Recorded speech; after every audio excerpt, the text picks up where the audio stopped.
राधे राधे, हरे कृष्णा। कैसे हो आप सभी लोग? आशा करती हूँ आप सभी परम मंगल में होगे, स्वस्थ होगे, अच्छे होगे। आज की वीडियो बहुत बहुत बहुत ज्यादा अच्छी है। अगर मैं ये कहूँ कि अभी तक मैंने जितनी भी वीडियो बनाई है, कम से कम मैं 1000 से ज्यादा वीडियो बना चुकी हूँ, तो अभी तक मैंने जितनी भी वीडियो बनाई है उनमें सबसे अच्छी वीडियो आज की है। तो शायद मैं कोई गलत नहीं बोलूंगी।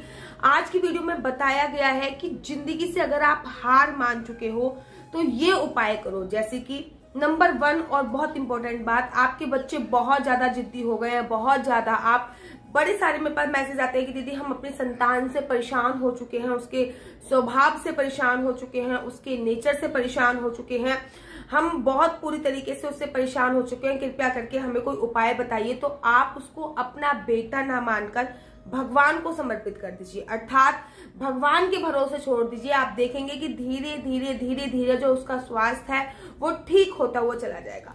दूसरा और बहुत इंपॉर्टेंट बात, जब लोग मर जाते हैं ना तो उनके मुंह में तुलसी माला डाली जाती है और तुलसी का पत्ता डाला जाता है, गंगा जल डाला जाता है, थोड़ा सा सोना डाला जाता है, गौ की पूंछ उनसे दान करवाई जाती है। ये चीजें पहले से करें। कोई भी व्यक्ति जिसको डॉक्टर ने जवाब दे दिया है और आपको पता चल गया है कि ये मरणासन की स्थिति में है, 8 दिन में इसके प्राण पखेरु उड़ जाएंगे, तो आपको ये उपाय अवश्य करना है। उसके सिरहाने एक गीता अवश्य रख देनी है। जब वो मर जाए तो उस गीता को, चाहे वो छोटी सी गीता रखिए, जब वो मर जाए तो उस गीता को आपको पानी में बहा देना है। लेकिन गीता कभी भी जलानी नहीं चाहिए, तुलसी जलानी नहीं चाहिए। अगर उसने कोई सोने चांदी की चीजें पहनी हुई है तो उसे पहने रहने दीजिए, और जब वो व्यक्ति मर जाए तब आप उसको उतार सकते हैं। लेकिन अगर छोटी मोटी चीज है तो मेरे ख्याल से जला देनी चाहिए। इसकी नाक की लौंग वो उसके साथ ही जली जाए तो बहुत अच्छी बात है। उसको गले में अगर तुलसी माला पहन रखी है उसने तो उसको उतारना नहीं चाहिए, तुलसी माला उसके साथ ही जला देनी चाहिए, और तो साथ ही जला देनी चाहिए। कहते हैं जिसके गले में तुलसी माला होती है और अगर उसकी मृत्यु आ जाती है वो तो सीधा वैकुंठ पे वास मिलता है। जो भी व्यक्ति मरणासन की स्थिति में है, मरने की पोजीशन में है, उसको नित्य प्रतिदिन गंगा जल का आप पान कराइए। मैं तो ये कहती हूँ कि अगर 2 बूंद गंगा जल आप भी ले लोगे नित्य प्रतिदिन, क्योंकि मौत से किसकी दुस्तगारी है, आज हमारी तो कल तुम्हारी बारी है। मौत का तो कुछ पता नहीं है, आज आए या कल आए कुछ पता नहीं होता।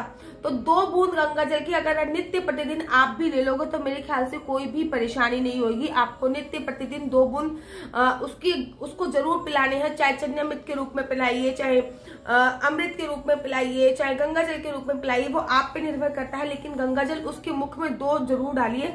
लोग क्या करते हैं, जब वो मर जाता है तो उसके दांत खोल के गंगा जल डाल देते हैं, ऐसा नहीं होता है। उसके साथ साथ आप उसको तुलसी का पत्ता, जब वो व्यक्ति कोई मर जाता है तो उसका मुख खोला जाता है, फिर उसके मुख में तुलसी का पत्ता डाला जाता है। और मैं कहती हूँ कि जो गंगा जल आप पिला रहे हो उसमें आप तुलसी की कुछ पत्ते आप डाल लीजिए, तुलसी की कुछ दाल डाल लीजिए, और वो तुलसी का दल भी उसके मुख में नित्य और नित्य डालिए।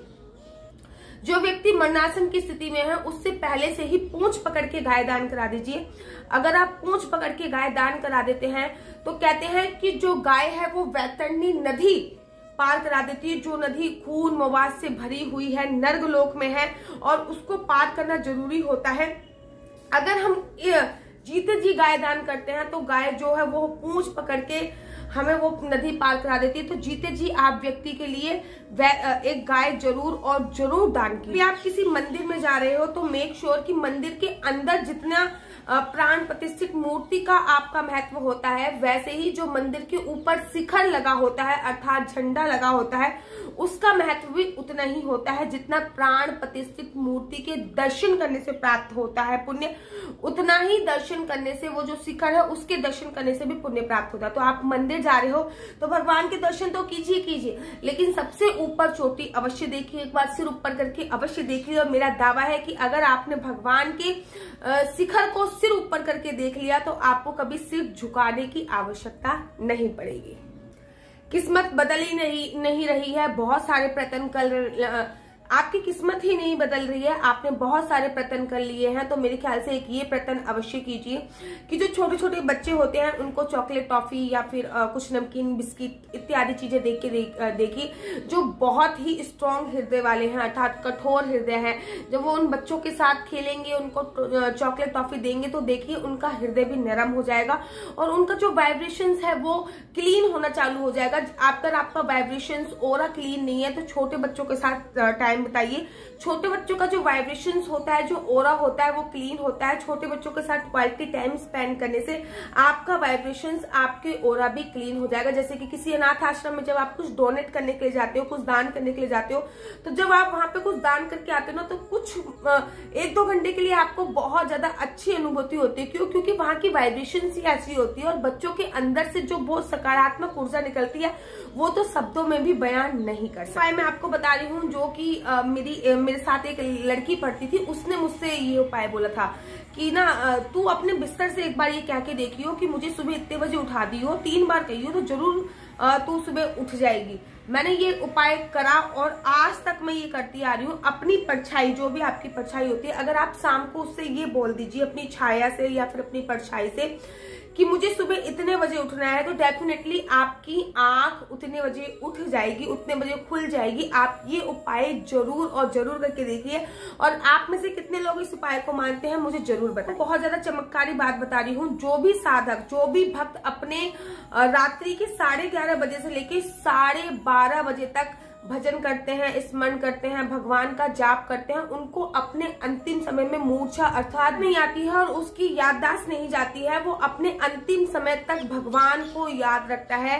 क्योंकि कहते हैं ना कि जन्म जन्म मुनि जतन कराई, अंत काल मुख राम आवत नाही।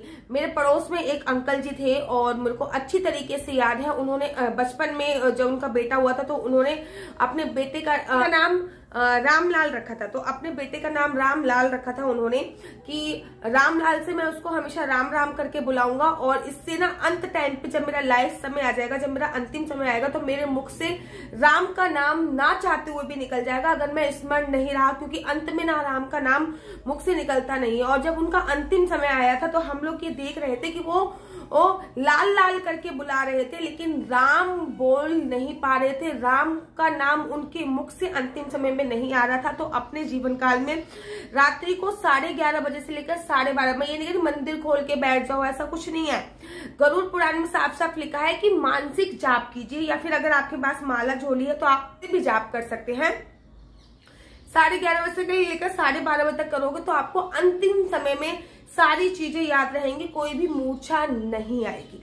सुबह सुबह जब आप लोग स्नान करते हो तो स्नान करते वक्त हर हर गंगे और भगवान शिव का और गंगा माता का ध्यान करते हुए पानी यहाँ पे डाला कीजिए, जिससे कहते हैं कि साक्षात गंगा स्नान का पुण्य आप लोगों को प्राप्त होता है। आपका बच्चा बहुत ज्यादा चिड़चिड़ा हो गया है, बहुत ही ज्यादा चिड़चिड़ा हो गया है, तो आप अपने बच्चे को मतलब छोटे बच्चे को पकड़िए, उसके कान में गायत्री मंत्र या फिर कोई भी मंत्र जो भी आपको अच्छा लगा हो वो उसके कान में बोलिए। क्योंकि मंत्र की जो ध्वनि होती है, मंत्र की जो एनर्जी होती है, वो अपने आप में बहुत पावरफुल एनर्जी होती है। किसी भी व्यक्ति का स्वभाव बहुत क्रोधित हो गया है, किसी भी व्यक्ति जो कोई चिड़चिड़ा हो रहा है, तो जब वो बहुत गहरी नींद में सोए, बहुत ज्यादा गहरी नींद में सोए, तो उसकी नाक के पास जब सांसें निकल रही हो, आ रही हो, जा रही हो, तो उसके नाक के पास या मुंह के पास जाके का स्वभाव शांत हो रहा है, आप शिथिल हो रहे हो, आपका स्वभाव शांत हो रहा है, आप शिथिल हो रहे हो। और ये चमत्कारी उपाय है, ये तो एक मेडिटेशन थेरेपी है जो बहुत बहुत ज्यादा अच्छी कराई जाती है। तो ये लिंग महापुराण, शिव महापुराण और गरुड़ पुराण में से पढ़े थे जो मुझे आज याद आ गए, तो मुझे लगा कि आप लोगों के लिए भी काफी हेल्पफुल होंगे। मैं इस पे पूरी डिटेल में एक वीडियो बना देती हूँ, इसलिए मैंने ये वीडियो बनाई है और आशा करती हूँ कि आप लोगों को मेरी वीडियो अच्छी लगती होगी। अगर आप लोगों को मेरी वीडियो अच्छी लगती है तो आप अपना यूट्यूब चैनल को लाइक शेयर सब्सक्राइब करना बिल्कुल भी मत भूलिए। तब तक के लिए मुझे दीजिए इजाजत। राधे राधे, हरे कृष्णा, हरि बोल।